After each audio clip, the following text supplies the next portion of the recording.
Hi, ഞാൻ advocate Muneer. ഇന്ന് നാം ചർച്ച ചെയ്യുന്നത് പെട്രോൾ വിലവർധനവുമായി ബന്ധപ്പെട്ട് കേന്ദ്ര ഗവൺമെന്റ് 10% നികുതി കുറച്ചു എന്ന റിപ്പോർട്ടിന്മേലാണ്.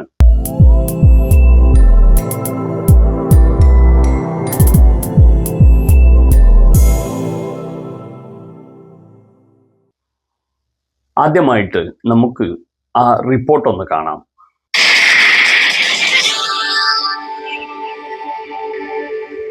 ഇന്ധന വിലക്കയറ്റം തടയാൻ പെട്രോളിന്റെയും ഡീസലിന്റെയും എക്സൈസ് തീരുവ 10 രൂപ വീതം വെട്ടിക്കുറച്ച കേന്ദ്ര സർക്കാർ ജനങ്ങൾക്ക് മേൽ ഭാരം അടിച്ചേൽപ്പിക്കാതിരിക്കാൻ സർക്കാർ നഷ്ടം വഹിക്കുകയാണെന്ന് പെട്രോളിയം മന്ത്രി ഹർദീപ് സിംഗ് പുരി പറഞ്ഞു.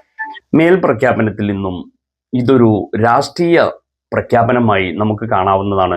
5 സംസ്ഥാനങ്ങളിൽ ഇലക്ഷൻ നടക്കുന്ന ഈ സമയത്ത് ഇങ്ങനെയൊരു പ്രഖ്യാപനത്തിലൂടെ ഒരു മുന്നേറ്റം നേടാം എന്ന് കേന്ദ്ര സർക്കാർ കാണുകയും അതിലൂടെ BJP നേട്ടം കൊയ്യുവാനുള്ള ഒരു സാഹചര്യവുമാണ് നമുക്ക് കാണാവുന്നത്. $60 ബാരലിന് എണ്ണവില ഉണ്ടായിരുന്ന സമയത്താണ് ഇന്ത്യയിൽ 1 ലിറ്റർ പെട്രോളിന് 80ഉം 90ഉം 90 കടന്ന് 100ഉം 100ൽ പരം രൂപയുമാക്കി എത്തിച്ചത്. സത്യത്തിൽ ഇത് കുത്തക മുതലാളിമാർക്കുള്ള ലാഭം കൊയ്യുന്ന ഒരു വേദിയാക്കി മാറ്റുകയാണ് ഇതിനുണ്ടായത്. കേന്ദ്ര ഗവൺമെന്റും നികുതി ഇനത്തിൽ അത്യാവശ്യം ലാഭം ഇതിൽ നിന്ന് നേടിയിരുന്നു. ലാഭത്തിൽ നിന്നും 10% കുറക്കുക എന്നാണ് ഈ പ്രഖ്യാപനം കൊണ്ട് നമുക്ക് മനസ്സിലാക്കാവുന്നത്. ആ കാര്യം നമുക്ക് എങ്ങനെ മനസ്സിലാക്കാം എന്ന് പഴയ ഒരു കാലഘട്ടത്തിലേക്ക് എത്തി നോക്കിയാൽ നമുക്ക് കാണാവുന്നതാണ്. 2008 കാലഘട്ടത്തിൽ UPA ഗവൺമെന്റിന്റെ കാലത്ത് അന്താരാഷ്ട്ര മാർഗത്തിൽ ബാരലിന് 147 രൂപ വിലയുള്ള അന്ന് പോലും 80-70 രൂപക്ക് ഇവിടെ ഇന്ത്യയിൽ എണ്ണ നൽകിയിരുന്നു.